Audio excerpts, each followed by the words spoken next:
La noche de los lápices fue una serie de 10 secuestros y asesinatos de estudiantes de secundaria, ocurridos durante la noche del 16 de septiembre de 1976 y días posteriores en la ciudad de La Plata. Este suceso fue uno de los más reconocidos por la última dictadura militar argentina, ya que los desaparecidos eran estudiantes menores de edad en su mayoría, que fueron torturados antes de ser asesinados.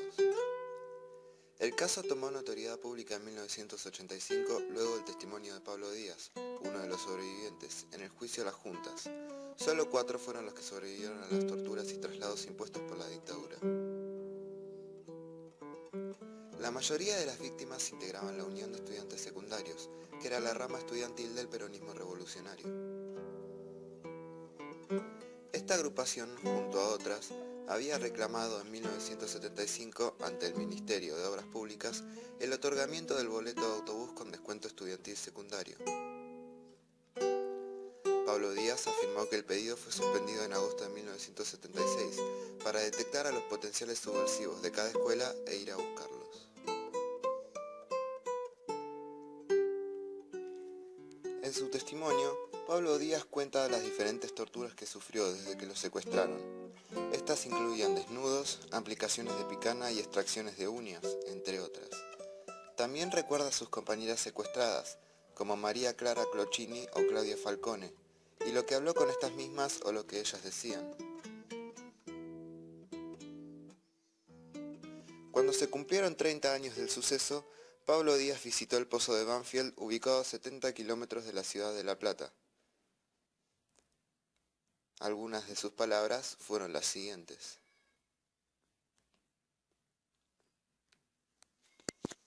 Daban de comer una vez por semana, nos dejaban sentar acá al costado y nos ponían las ollas ahí en la entrada y nos repartían en bol. Y después siempre estábamos en el fondo, del otro lado es lo mismo que acá, y para comunicarme golpeábamos las paredes, la A era un golpe, la B eran 2 y así sucesivamente. Yo pasé Navidad acá, entonces era todo el tema de si nuestra familia nos estaban buscando, pero no, y con picos de saber que nos estaban dejando morir físicamente. Sabíamos el final.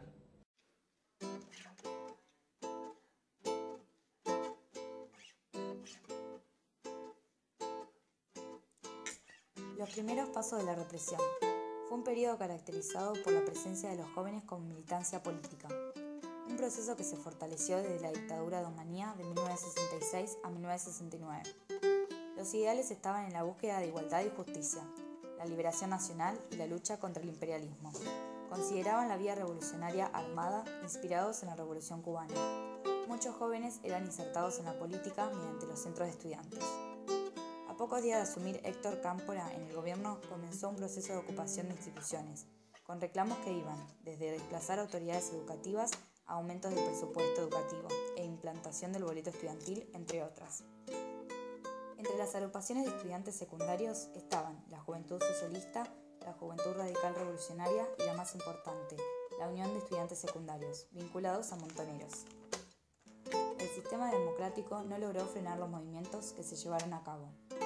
Durante el gobierno de Perón de 1973 se forma la AAA, un grupo compuesto por fracciones de la derecha peronista y miembros de las fuerzas de seguridad y las fuerzas armadas, que operaba clandestinamente secuestrando y asesinando a activistas políticas y sociales de izquierda. La represión se acentuó desde la muerte de Perón. Al asumir el ministro de Cultura y Educación, Óscar Ivanišević, decretó la intervención paulatina en las universidades nacionales. En 1975 prohibió los centros estudiantiles, lo cual agudizó los enfrentamientos y la violencia. No mucho después se pone en marcha el Operativo Independencia en Tucumán, que tenía como objetivo el aniquilamiento de elementos subversivos. En octubre de ese mismo año, ese objetivo se extendió en todo el país.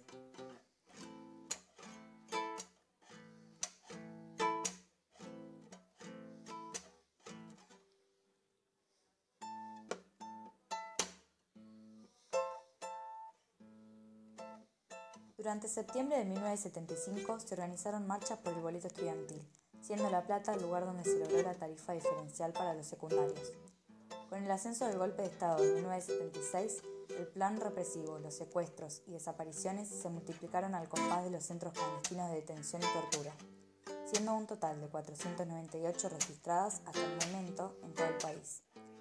El 16 de septiembre, grupos conducidos por el general Camps secuestraron a Claudia Falcone y Francisco Montaner de la Facultad de Bellas Artes, María Clara Ciocchini, exalumna de la Escuela Normal Superior de Bahía Blanca, Horacio Húngaro y Daniel Racero de la Escuela Normal número 3 y Claudio de Hacha, alumno del Colegio Nacional. Todos ellos militantes de la Unión de Estudiantes Secundarios. Pero no fueron los primeros ni últimos estudiantes secuestrados en la ciudad. También fueron víctimas: Gustavo Calotti del Colegio Nacional, Víctor Triviño de la Escuela Media número 2, Emilce Moller y Patricia Miranda de Bellas Artes y uno de los sobrevivientes, Pablo Díaz, entre otros 340 adolescentes del país. La dictadura militar tuvo como objetivo desarticular la actividad política y reprimir y exterminar a quienes cuestionaban los fundamentos esenciales de la nación, considerándolos enemigos de la patria por alterar el orden social y contradecir los valores de la sociedad.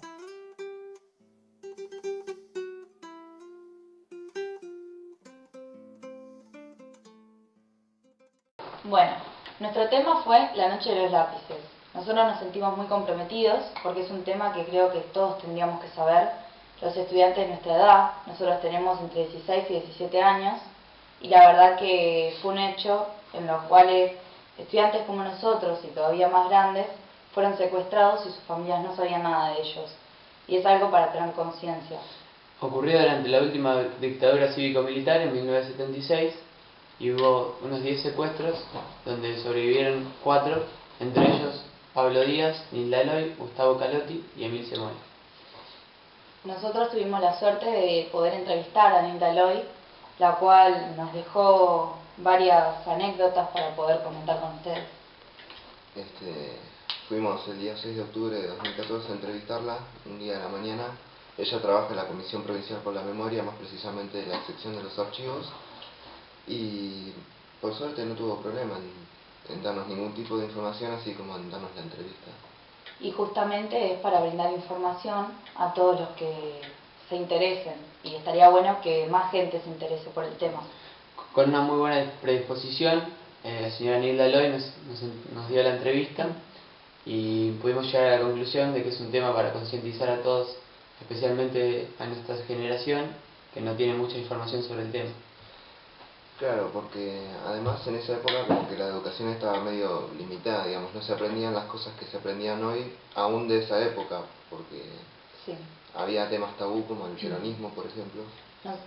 Nosotros hoy en día podemos estudiar libremente y opinar libremente, mientras que en esa época, con un gobierno militar, no se podían muchas cosas, se restringían.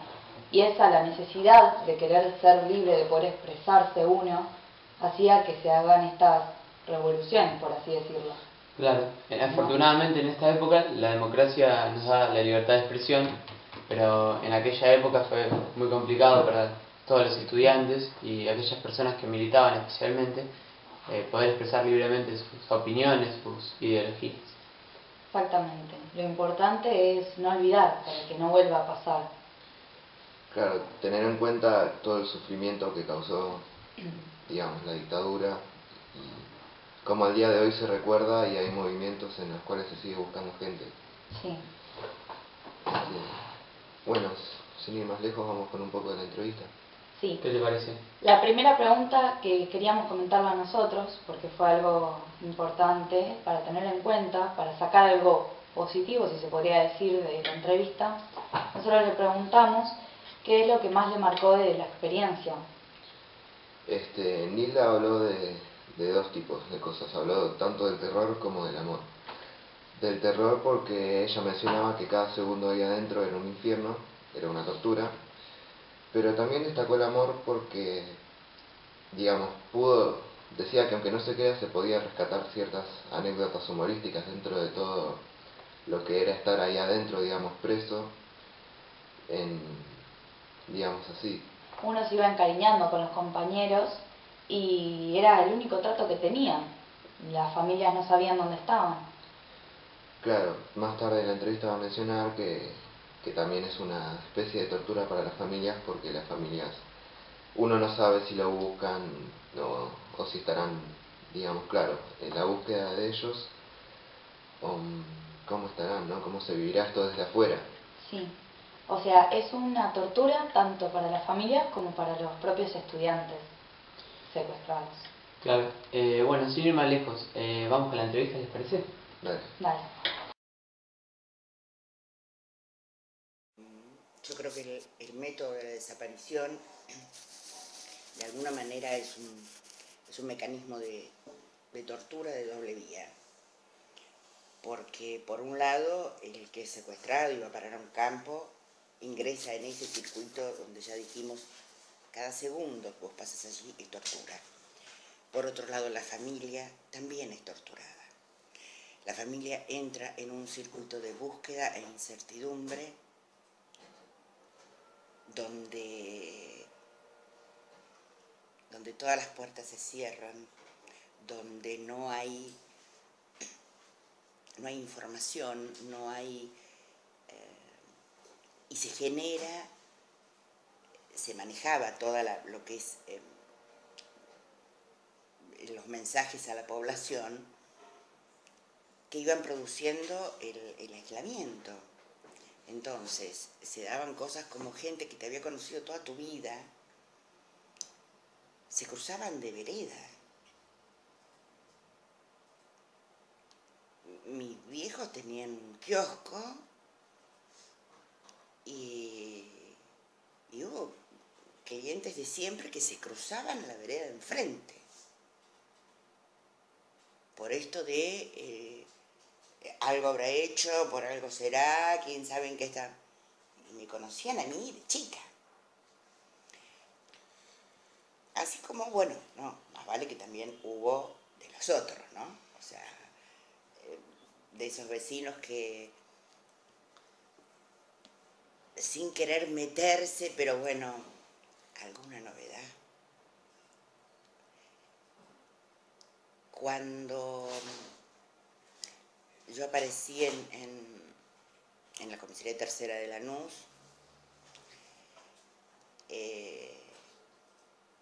yo llegué allí, me llevaron ahí el 31 de diciembre del 76.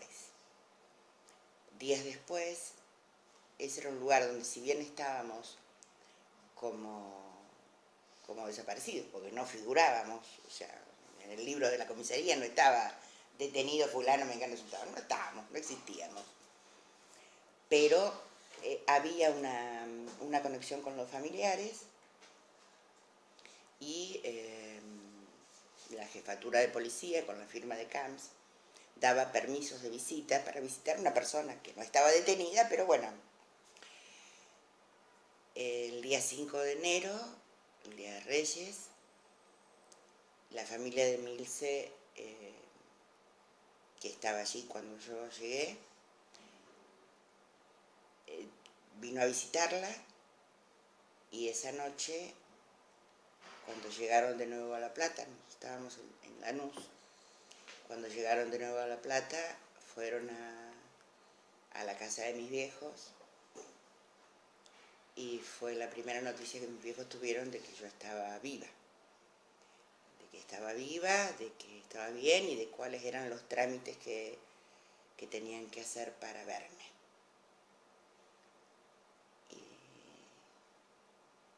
fue muy fuerte, o sea, recién a casi fines de enero, consiguieron verme y ya fue más liviano.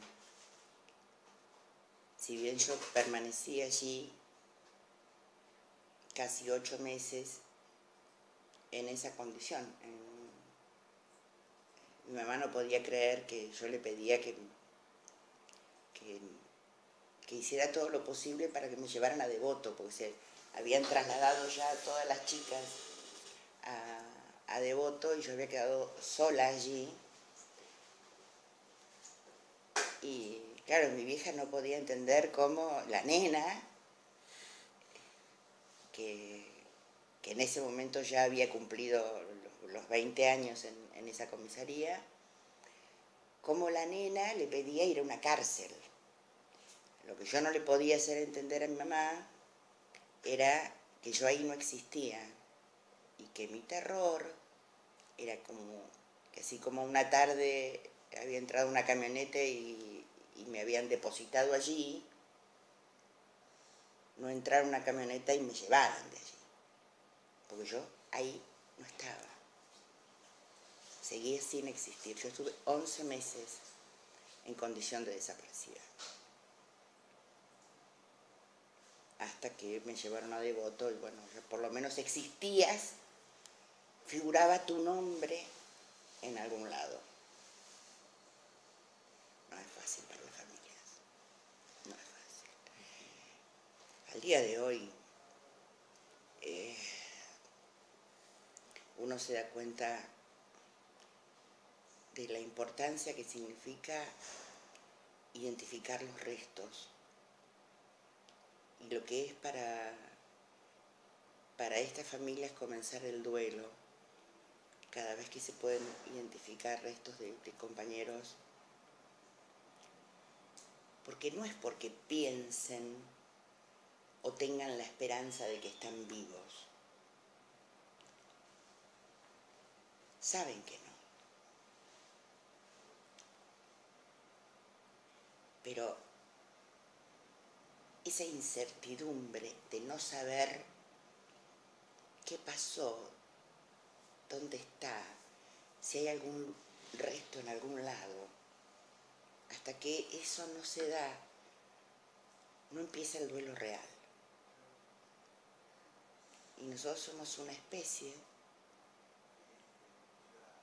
que necesitamos el duelo.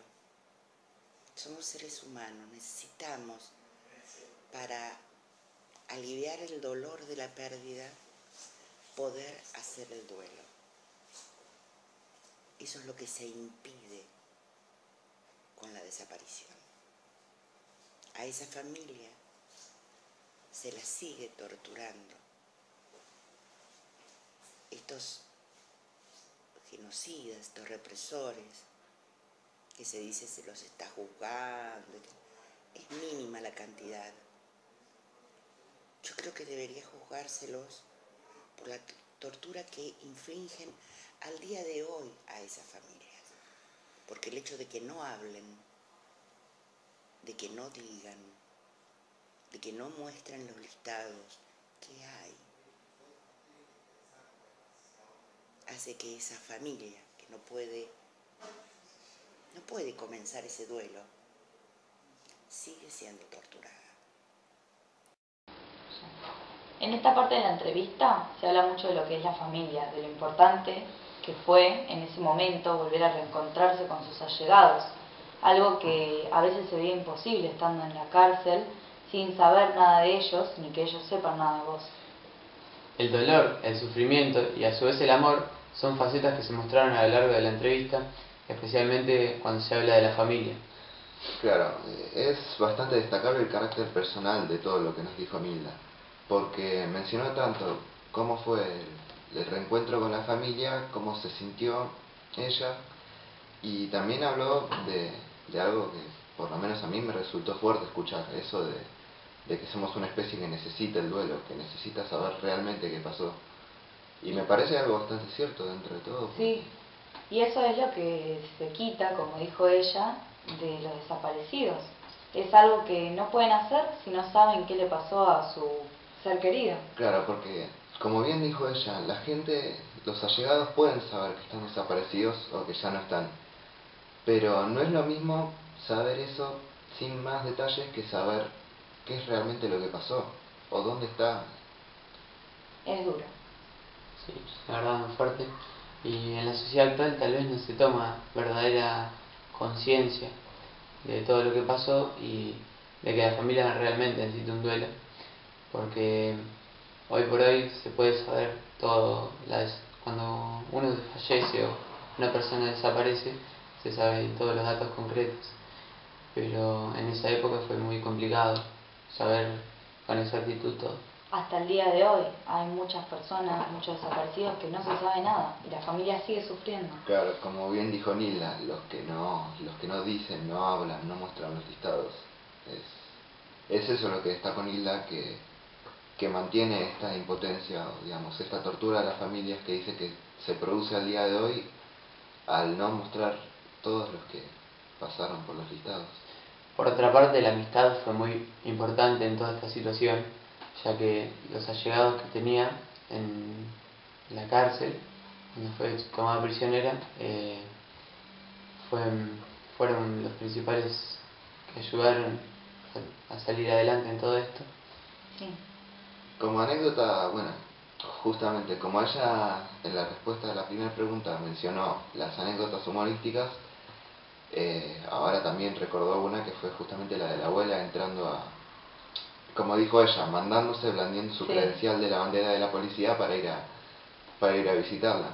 Y cómo ese momento lo recuerda como un momento de alegría, a pesar de todo lo que tuvo que pasar, y justamente fue como un respiro de todo el dolor que se venía sufriendo. Es muy importante destacar la fortaleza con la que Nilda Loy respondió a todas nuestras preguntas, y me gustaría que vean la segunda parte, que explica un poco más sobre todo lo que pasó. Sí, claro, la fortaleza no tanto como respondió las preguntas ya con bastante naturaleza, digamos, sino la fortaleza que hay que tener ahí adentro para pasar los días, ¿no? También. ¿Y uno cómo sigue viviendo después de eso? Eso es lo que vamos a mostrar en las siguientes preguntas de la entrevista. Bueno, así es lo que conté, fue fuerte. La primera que entró en el patio de esa comisaría fue mi abuela. Mi abuela estaba retirada de la policía de la provincia de Buenos Aires. Había sido la bandera de lavar ropa a mano, a tabla, de la policía. Y fue la primera que entró. Y marco lo de que era la bandera de la policía porque ella jamás había usado. Yo sabía, desde chica sabía que tenía como una libretita, que la tenía guardada en un cajón, que era ¿cómo se le llama? Como su credencial de la policía. Ella jamás la usó, estaba ahí. Y ese día a ella no la habían autorizado. Camps no había firmado permiso por ella. Había autorizado nada más que a mi papá y mi mamá. Y la vieja, blandiendo su credencial, se mandó. Fue la primera persona que vi de mi familia desde el 1 de octubre del 76. Habían pasado casi 4 meses.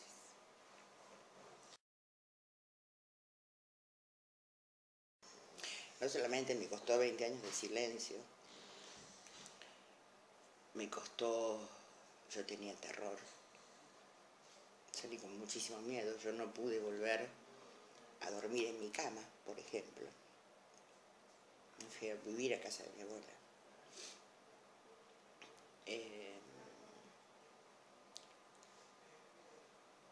El miedo no lo podía superar, no podía estar. El volver a La Plata me fui a vivir a Necochea, después volví. Bueno, conocí a quien fue mi compañero. Nos fuimos del país y volvimos. Fuimos muy poco tiempo, 1 año y pico. Y volvimos el 30 de marzo de 1982. Cuando volvimos, mi cuñado nos fue a buscar a Ezeiza y veníamos escuchando por la radio lo de la manifestación. Fue la primera marcha multitudinaria contra la dictadura. Y nosotros nos miramos y dijimos, bueno, hicimos bien, si la gente se anima a salir a la calle. A los 3 días fue Malvinas y yo tuve el primer ataque de pánico que tuve en mi vida. Quedé en un rincón en posición fetal, absolutamente aterrada, porque era pensar, bueno, no se van más, nos van a matar a todos. No podía superar el miedo, no podía andar por la calle, me costó muchísimo.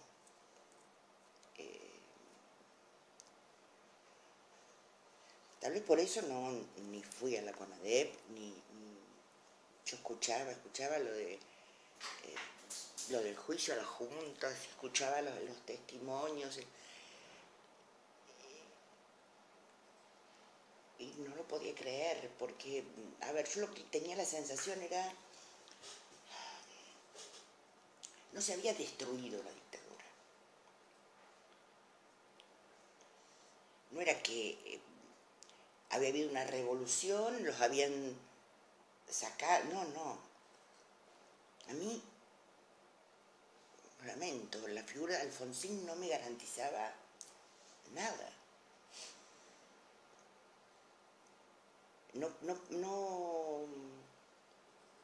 No me alcanzaba para superar el miedo.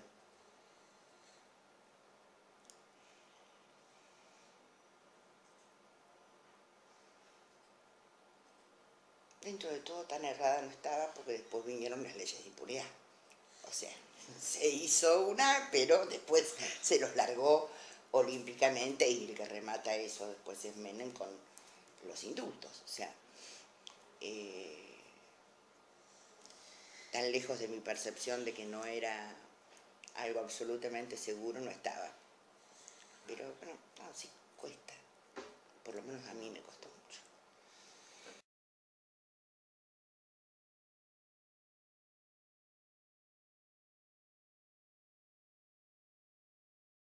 Sí, más vale. Yo estudiaba medicina, tenía 19 años, estaba en 2.º año.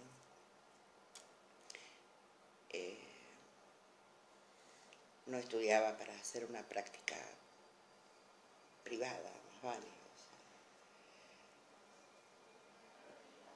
Estudiaba, quería especializarme en clínica. Y hasta tenía decidido dónde quería ir a ejercer. No sé por qué, ni sé de dónde lo saqué, pero yo quería ir. Me había enterado que no había médico. Hoy la situación es muy distinta en ese lugar, pero han pasado muchos años. Yo quería ir a un pueblito de la provincia de Santa Cruz que se llamaba Los Abuelos, que después se hizo famoso por la lluvia de ceniza y el volcán. Hoy es una población mucho más grande, que no conozco.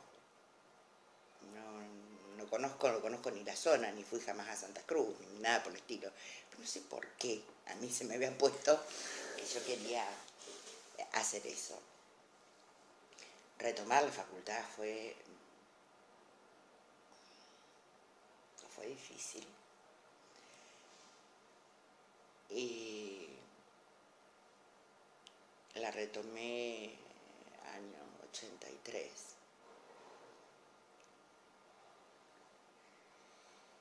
Después hubo otro quiebre en mi vida que fue cuando yo cursé, en el 85 nace mi hija y en el 86, digamos que me faltaban, terminé de cursar, 86, 87, toda la carrera. Y nos habíamos organizado con el flaco para, bueno, yo dije, bueno, cuando la nena empiece con un ciclo, yo curso todo lo que puedo, cuando la nena empiece con una etapa de escolarización, que entonces yo sabía que tenía horas para sentarme a estudiar, voy rindiendo materias. O sea, por ahora hago lo que puedo y voy dejando las materias más grandes para ese momento que tenga un horario. Bueno, mi compañero se enfermó, falleció en el 88 y todo lo que yo podía tener organizado se fue al diablo. Y me hubieran faltado para recibirme 8 materias. Pero bueno, había que trabajar. Yo tenía una criatura de 3 años y medio. Fueron pasando los años y cuando estuve en mejores condiciones como para tener un tiempo de retome y hacer la carrera de nuevo, ya tenía más de 40. Y para sacarle el título para una práctica privada no me interesa. Y ya no podía entrar, hasta los 39 años podías entrar digamos, al sistema hospitalario, que era la única práctica que me interesaba. Creo que ya contestó como fruto del hecho los proyectos previos. Lo importante es no olvidar para que no lo pase. Más que no olvidar, También, por supuesto es no olvidar, es transmitir la información, y es que si queremos un nunca más real, lo que debe haber de real es justicia. Es decir, dar un mensaje de no impunidad, porque no es lo que pasó solamente en dictadura, sino lo que pasa hoy. Al día de hoy tenemos más de 200 desaparecidos en democracia, hablando de desaparición forzada de personas, no hablando de la trata, no hablando de secuestros o de chicos perdidos, sino de casos de desaparición forzada de acuerdo al convenio, es decir, donde el Estado tiene responsabilidad real a través de sus fuerzas de seguridad, de sus fuerzas armadas, o sea, donde hay una relación directa entre la desaparición y, suponete, la policía. Por ejemplo, el caso de Julio López. Pero hay más de 200. No se termina Jorge Julio López. Eso es una práctica que proviene de la dictadura y que se sigue haciendo.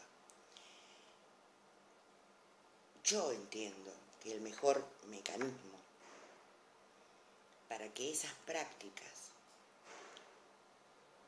se dejen de llevar a cabo sería que no le garanticemos impunidad a quienes pueden hacerla.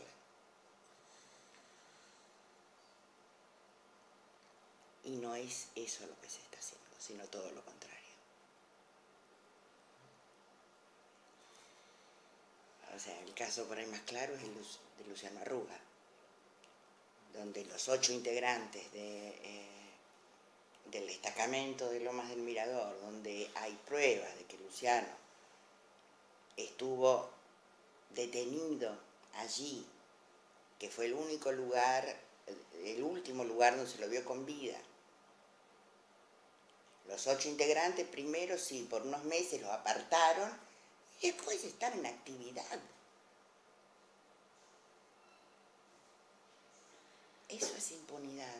Y mientras eso se sigue haciendo, seguimos teniendo estas prácticas en funcionamiento.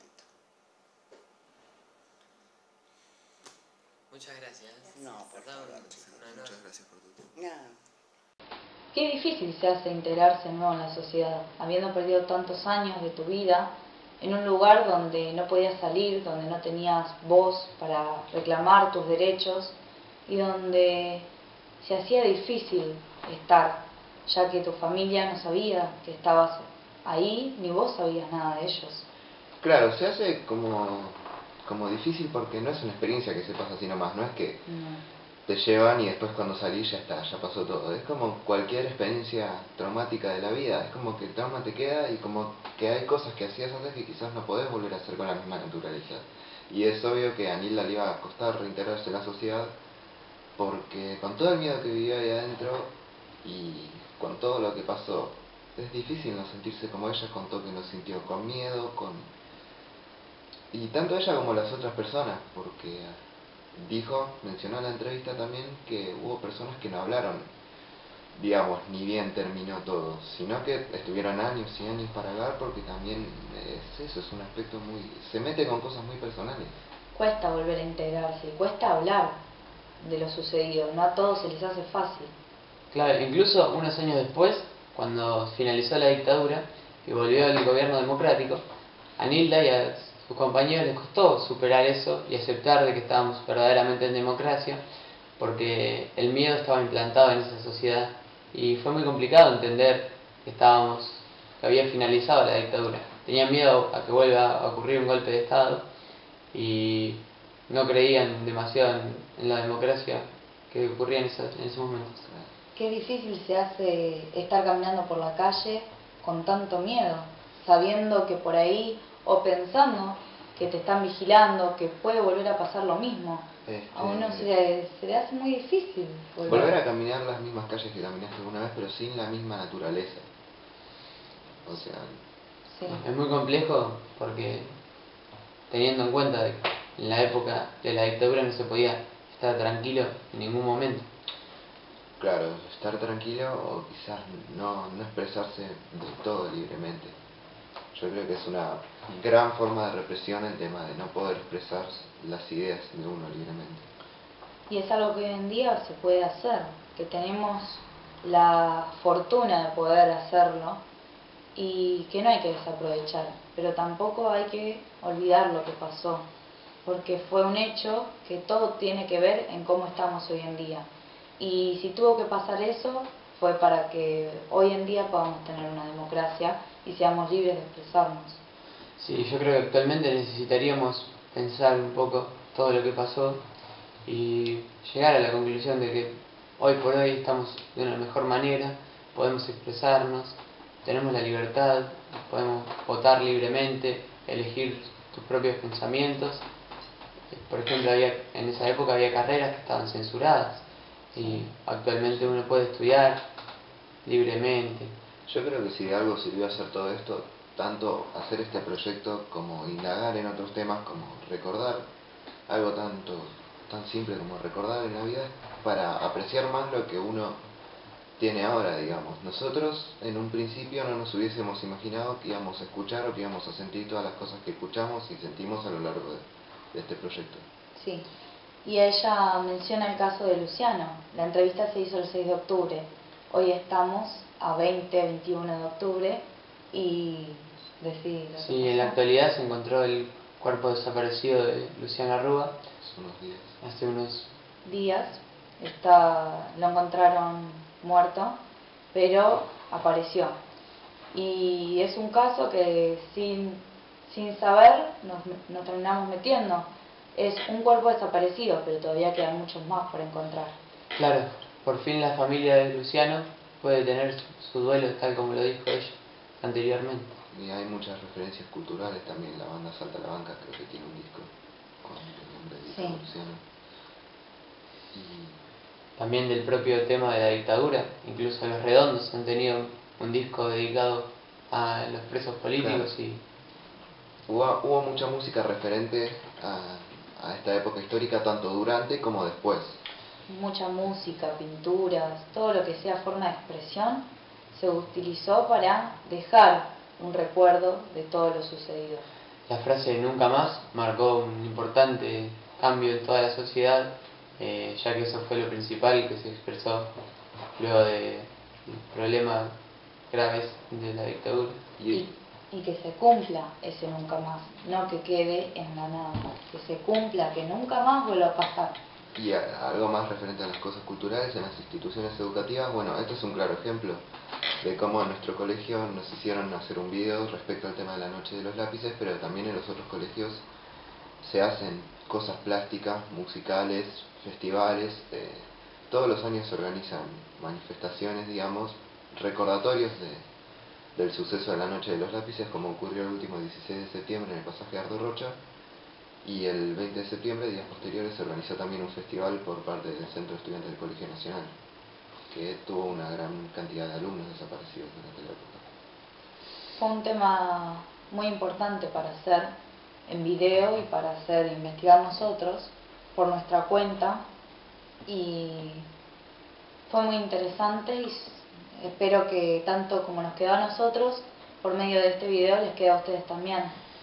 Para dar una idea final, quería dar nota de lo que mencionó Nilda acerca de los proyectos de vida. Ella estaba estudiando medicina en el segundo año y tuvo que cancelar todos sus proyectos, y nosotros afortunadamente tenemos la suerte de poder terminar nuestros proyectos y tenemos que aprovechar de que tenemos esto libremente. Sí. Y bueno, sin más, Fue fue una experiencia muy Una importante. buena Una experiencia muy experiencia. importante. Sí, Esperamos que les pueda haber quedado a ustedes también. Muchas gracias. Bueno, gracias. gracias.